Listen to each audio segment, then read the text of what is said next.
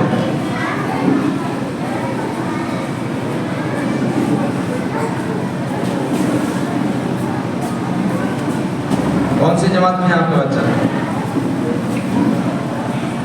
ادھر آئیے، آپ ادھر آئیے، ایک آدمی آ جاؤ.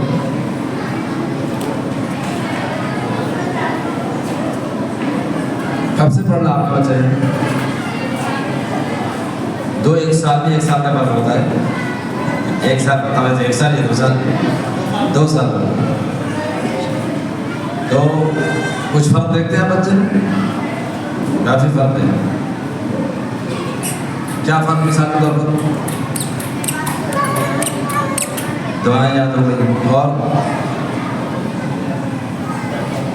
اس کی عملی زندگی فرق ہے. نماز کو جاتا ہے، نماز کو جاتا ہے. پہلے الحمدللہ بڑوں سے بچوں کو دین ملتا تھا. ایک منظم مکتب کے ذریعے سے اللہ کا فضل ہے کہ بچوں کے ذریعے بڑوں کو دین مل رہا ہے. بعض والدین آن کے ہم سے کہتے ہیں کہ وہ جو سبق آپ نے بچوں کو یاد کرایا وہ ہم بھی دے دیجیے، جس سے کہ بچے جا کے پوچھتے ہیں، ہمیں بتانے باتیں بڑی شرم آتی ہے.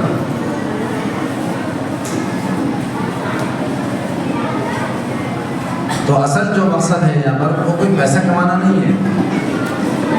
یہ جو آپ سے پیسے لیے جاتے ہیں بچوں کے پڑھانے کے، الحمدللہ ہمارے بڑوں نے بھی اور آج بھی سب نوجوان بیٹھے ہیں، ان سب کے اندر وہی جذبہ ہے یہ فری میں پڑھانے کے لیے پڑھا سکتے ہیں. لیکن چونکہ فری میں پڑھانے کی وجہ سے آپ قدر نہیں کرتے اپنے بچوں کی، آپ کے دل میں اہمیت نکل جاتی ہے دین. تو آپ کے دلوں میں، آپ کے بچوں کے دلوں میں دین کی عظمت کو پیدا کرنے کے لیے یہ لوگ پیسے لیتے ہیں، ورنہ پڑھانے کے پیسے نہیں لیتے.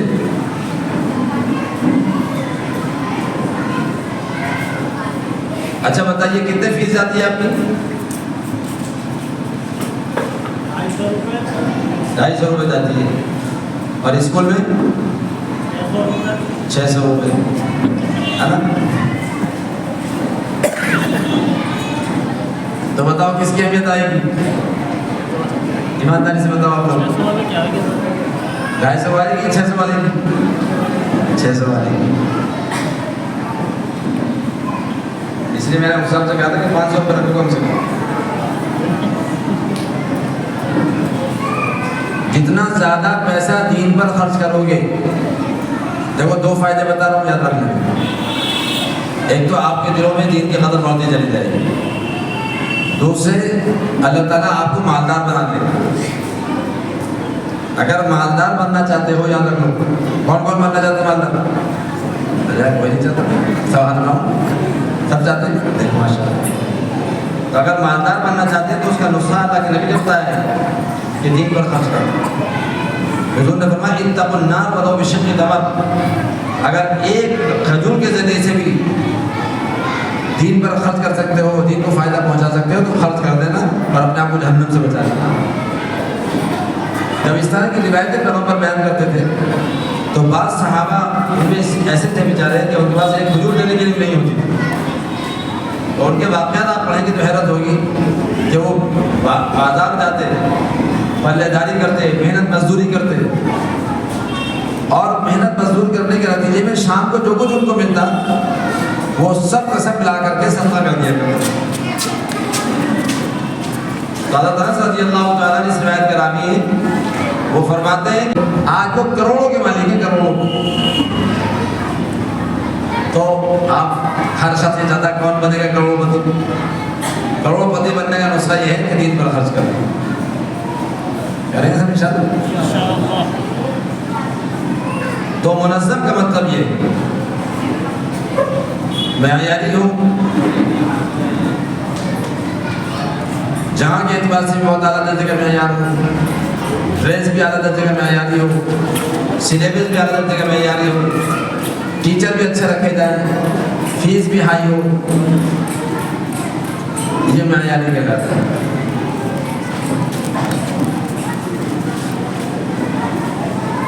اور تیسرے خود کفیل ہو۔ خود کفیل کا مطلب یہ ہے کہ نہ وہ چلانے والوں کا محتاج ہو، نہ کسی محتمم کا محتاج ہو، نہ کسی مسجد کے متولی کا محتاج ہو، نہ اس محلے کے سیٹ صاحب کا محتاج ہو، وہ مکتب خود پیروں پہ کھڑا ہو جائے۔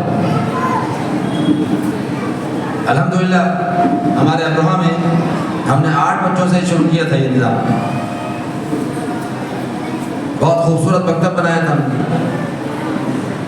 اور اس میں اس زمانے میں تقریباً آج سے 10 سال پہلے 1000 روپے ایڈمیشن فیس تھا اور 300 روپے سے فیس کی سٹارٹنگ کی تھی۔ زیادہ سے زیادہ ایک بیچ میں 20 بچے رکھتے ہیں بس، تاکہ کوالٹی بنے۔ تو 20 بچوں کے ایڈمیشن کے اعتبار سے 20,000 روپے ہو گئے، اور 300 روپے کے اعتبار سے 20 بچوں کے 6,000 روپے ہو گئے۔ تو یہ 20,000 روپے رہتے ہیں، یہ مکتب کے استاذ کے پاس محفوظ رہتے ہیں، حالانکہ اس کے ہوتے ہیں وہ، لیکن وہ استعمال نہیں کرتے۔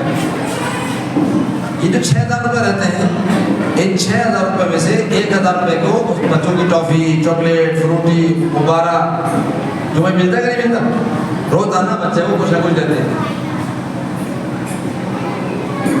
اب جب یہ سالانہ جلسہ ہوتا ہے ہمارے پاس، تو یہ جو 20,000 روپے ہمارے پاس رکھے ہوئے ہیں، بیلنس ہمارے پاس موجود ہے پہلے سے، جو ایڈمیشن فیس میں آیا تھا، یہ ایڈمیشن فیس اس میں خرچ کیا جاتا ہے۔ پورے سال جو بچے نماز پڑھتے ہیں، سب سے زیادہ انعام ان کو ملتا ہے ہمارے یہاں۔ 6,000 روپے کی بچوں کو سائیکلیں دیتے ہیں، اور جو بچیاں پابندی سے نماز پڑھتی ہیں پورے سال، ان کو سونے کے چھوٹے سے مدے، انگوٹھی، یا ان کو سلائی مشین یا ڈنر سیٹ، اس طرح کی چیزیں دیتے ہیں۔ تو اللہ کا فضل ہے، آپ کو حیرت ہوگی کہ پورے سال نماز پڑھنے پر تقریباً 500 سائیکلیں بڑھ چکی ہیں اب تک۔ کہیے اللہ اکبر۔ اور اس کے لیے ایک چوندی کا چندہ نہیں کیا رہا۔ تو خود کفیل کا مطلب یہ ہے، چندہ نہیں کرنا مکتب کے لیے۔ یہ چندہ بڑے مدرسوں کے لیے کرائیں، وہاں بڑا کام ہوتا ہے، وہاں بڑے نظام چلتے ہیں۔ اب محلے کے بچوں کو ہم پڑھا رہے ہیں، وہاں بھی ہم زکوٰۃ، خیرات، قربانی کے کھالے جمع کریں گے، تو یہ پاگل پر نہیں۔ ہم نے اپنے والدین کو بلایا جب مکتب شروع کیا ہم نے، اور ان سے کہا کہ دیکھو، کسی بھی نظام کو چلانے کے لیے پیسے کی ضرورت ہے، پیسے کے بغیر کام نہیں ہوگا۔ دنیا کے اندر کوئی سا بھی نظام پیسے کے بغیر ہو نہیں سکتا، یاد رکھو۔ چاہے میں خریدوں، چاہے آپ خریدو، چاہے مجھے کوئی ہدیہ دے، آئے گا وہ پیسے سے۔ اس نے قرآن کریم میں نظام کو قائم کرنے والی چیز بیان کیا ہے، مال قوامًا للناس ہے۔ وہ ایک چھوٹی سی فیملی جس میں ایک میاں بیوی اور 2-3 بچے ہوتے ہیں، اس فیملی کو چلانے کے لیے 15-20 ہزار روپے کی ضرورت ہوتی ہے، کم سے کم نیڈس پوری ہوتی ہے۔ تو پورے حسن پور کو، اور پھر پورے ضلع کو، اور پھر پورے صوبہ کو، پورے ملک کو چلانے کے لیے کتنے پیسے کی ضرورت پڑے گی؟ تو نظام چلانے کے لیے قرآن نے مال قیام قیام کیا، ذمہ داری ہے، نظام قائم کرنے والی چیز ہے۔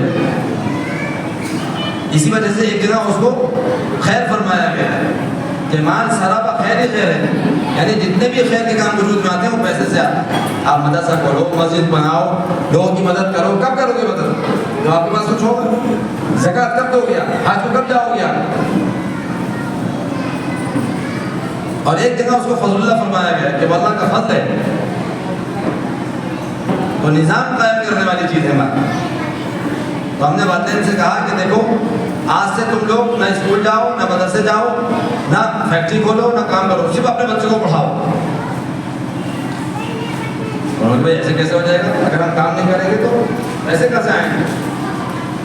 تو میں نے کہا کہ پھر مولویوں سے دونوں کام کیوں کراتے ہو کہ مولوی آپ کے بچوں کو بھی پڑھائیں اور وہ چندہ بھی کریں؟ اچھا ایسا کر لو کہ ہم لوگ چندہ کر کے لا کے آپ کو دے دیتے ہیں، آپ کام کچھ مت کرو، ہم چندہ کریں گے اور آپ کو لا کے دے دیں گے، آپ اپنے بچوں کو خود پڑھاؤ۔ یا ایسا کر لو کہ ہم آپ کے بچے کو پڑھاتے ہیں، ہمیں فیس دے دو. تو کون سا کام آسان ہے؟ بھائی کسی بھی کام کو کرنے کے لیے پیسے کی ضرورت ہے. تو اب یہ تو پیسہ میں اپنے پاس سے خرچ کر دوں گا تو قارون کا خزانہ بھی ہوگا تو ختم ہو جائے گا. اور یہ چندہ کروں گا تو 150 سال ہو گئے ہمیں چندہ کرتے کرتے کروڑوں روپے کی زکات نکلتی ہے اسی حسن پور سے، لیکن یہاں کی بچیاں 2,000 روپے میں زنا کرا رہی ہیں.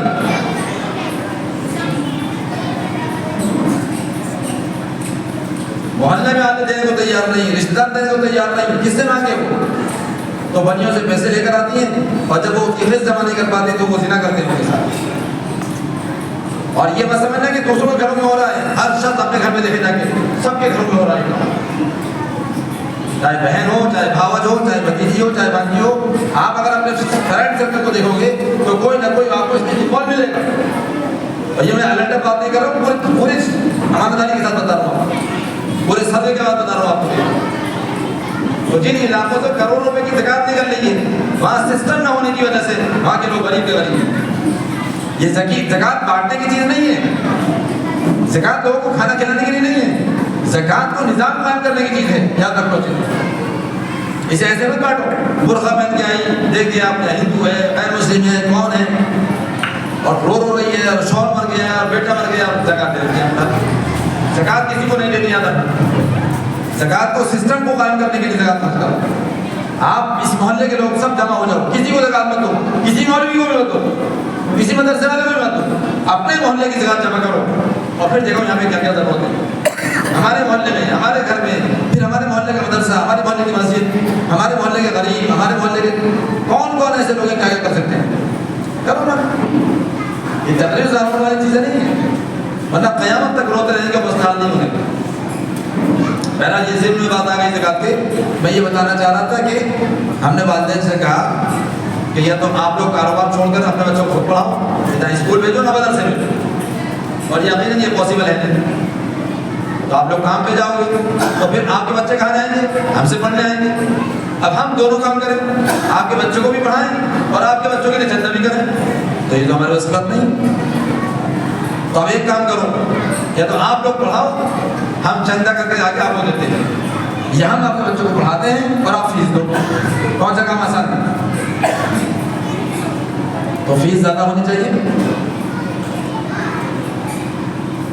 تو یہ نظام قائم کرنے کی، یہ پیسہ کمانے کی چیز نہیں ہے، یہ صرف ایک نظام کو قائم کرنے والی چیز ہے. جس وجہ سے الحمدللہ یہ مکاتب جہاں جہاں بھی چل رہے ہیں اللہ کا فضل ہے کہ یہ چندہ لیس ہے، چندہ نہیں ہو رہا اس میں. مکتب کے اندر اتنا نظام رہتا ہے کہ وہ مکتب جب اینول فنکشن ہوتا ہے تو بچوں کو انعام دیتے ہیں. اب تو تعداد بہت بڑھ گئی تو اس لیے ہم نے تھوڑا انعام کم کر دیا، پوزیشن لانے والے کو دے رہے ہیں، ورنہ پہلے ہم سارے بچوں کو دیا کرتے تھے. تو 8 بچوں سے یہ شروع کیا تھا ہم نے 2014 میں. اللہ کا فضل ہے کہ اس وقت محنت ہوئی، لوگوں نے اس کو سمجھا، پورے گروپ سے لوگ الحمدللہ آتے ہیں، اس کو نظام کو سمجھتے ہیں، ان کی ہم ٹریننگ کرتے ہیں اور پورے علاقے میں شروع ہو جاتا ہے. تو ہمارے سارے مکاتب منظم ہو جائیں، معیاری ہوں اور خود کفیل ان کو بناؤ. آپ اس کے لیے مدد کرو، اس کو چندہ مت دو کسی کو، لیکن اپنے بچوں کی فیس پابندی سے دو. آپ روزانہ بچے کو 10 روپے کھلاتے ہو، غریب سے غریب بچہ آدمی بھی اپنے بچے کو چپس کھلاتا 10 روپے کی، کرکرے کھلا رہا ہے، میگی کھلا رہا ہے، برگر کھلا رہا ہے، ایسی گندی چیز ہے جو اس کے بیٹے کے لیے مضر ہے. تو غریب سے غریب آدمی بھی وہ اپنے بچوں کو یہ چیزیں کھلا رہا ہے. تو کیا تعلیم اتنی گری پڑی ہو گئی کہ اسے 10 روپے خرچ نہیں کیا بچے کو؟ 300 روپے کے اعتبار سے 10 روپے روزانہ ملتے ہیں. تو ہم 10 روپے کی گندی چیزیں کھلا رہے ہیں تو کم سے کم 20 روپے تو ہم اپنے بچوں کی تعلیم پہ خرچ کریں. یہ اساتذہ ان کے شکر گزار بنیے پیسے دینے کے باوجود. اگر یہ آپ کے بچوں پر محنت نہ کرتے تو آپ کے بچے اس لائق نہ بنتے کہ اتنی جرات کے ساتھ، اتنی ہمت کے ساتھ، اتنے حوصلوں کے ساتھ بالکل بے جھجک ہمارے اور آپ کے سامنے اپنا پروگرام پیش کرتے ہیں. ابھی میں آپ میں سے کسی کو بلاؤں گا، 5 منٹ آپ سے بیان نہیں ہو سکتے ہیں. کرو ٹانگیں لرزنے لگیں گی، اتنا ہی پڑھا لکھا ہو، 2-4 لفظ بول دے گا تو آگے نہیں بول پاتا. یہ چھوٹے چھوٹے بچے پوری جرات کے ساتھ اپنا پروگرام پیش کر گئے. یہ اصل میں ان کا کمال نہیں ہے، اصل میں ان کے استاد کا کمال ہے جنہوں نے ان کے اندر یہ صلاحیت بتائی. تو آپ حضرات پیسے دینے کے باوجود بھی مکتب کا بھی شکر ادا کریں اور مکتب میں پڑھانے والے اساتذہ کا بھی شکر ادا کریں, اور جن جن لوگوں نے اس نظام کو قائم کرنے میں محنتیں کی ہیں ان سب کے شکر گزار بنیں, دل سے ان کے لیے دعا کریں کہ اللہ تعالیٰ ان سب کو جزا خیر نصیب کرے. میں دل سے دعا کرتا ہوں مفتی مشبر صاحب کے لیے, ان کے اساتذہ کے لیے کہ ماشاءاللہ پوری لگن کے ساتھ انہوں نے یہ کام کیا, پوری دلجمعی کے ساتھ یہ کام کرتے ہیں, بہت صلاحیت ہے ان کے اندر, یہ بڑے بڑے مدرسوں میں پڑھا سکتے ہیں الحمدللہ, بڑی بڑی کتابیں بھی پڑھا سکتے ہیں, لیکن انہوں نے اپنے محلے کے بچوں کو اچھا بنانے کے لیے ان سب چیزوں کی قربانی کی. اور جب تک علاقے کے لوگ اپنے اپنے علاقوں کے بچوں کو کور نہیں کریں گے, نظام کبھی سدھرے گا نہیں. یاد رکھیں, میں یہاں کام کر رہے آ رہا ہوں, میرے یہاں بیان کرنے سے نہ لوگ یہاں سدھریں گے اور نہ ہم میں سدھریں گے. اب اثر کی بات کا میں چلا ہوا ہوں اور مجھے 11 بجنے والے ہیں, بتاؤ میری 10-15 منٹ کی تقریر سے یہاں کیا انقلاب آ جائے گا. لیکن یہ مکتب شروع ہو گیا, انشاءاللہ یہ جب تک نسل کو بچے پڑھیں گے یہ نسلیں بنتی چلی جائیں گی. ہم کہیں تقریر کرنے نہیں جاتے, کہیں جلسے میں نہیں جاتے, لیکن یہ چھوٹے چھوٹے بچے جہاں جہاں مکتب چل رہے ہیں ہم اس کو اپنی سعادت سمجھ کے وہاں جاتے ہیں. تو اس کو معمولی نہ سمجھو, ان بچوں کو بھی اللہ تعالیٰ ان کو جزائے خیر عطا فرمائے, ان کے لیے دعا کرو, اللہ تعالیٰ ان کو علم نافع عطا فرمائے, دین کی سمجھ عطا فرمائے, اپنے دین کے لیے قبول فرمائے. اور ان اساتذہ کا شکر ادا کرو, ان کے منتظمین کا شکر ادا کرو کہ جنہوں نے مکتب قائم کیا, اس پر محنت کی اور ہمارے بچوں کے اندر یہ خوبیاں پیدا کر رہے ہیں, ورنہ ہم پورا گھر مل کر کے بھی بچوں کے اندر یہ خوبی پیدا نہیں کر سکتے. آج بات سمجھ, اللہ تعالیٰ مجھے بھی آپ سب کو بھی ان مدرسوں کی, ان مکتبوں کی, ان بچوں کی اور ان کے قائم کرنے والے اساتذہ اور ذمہ داروں کی قدردانی کی توفیق نصیب فرمائے.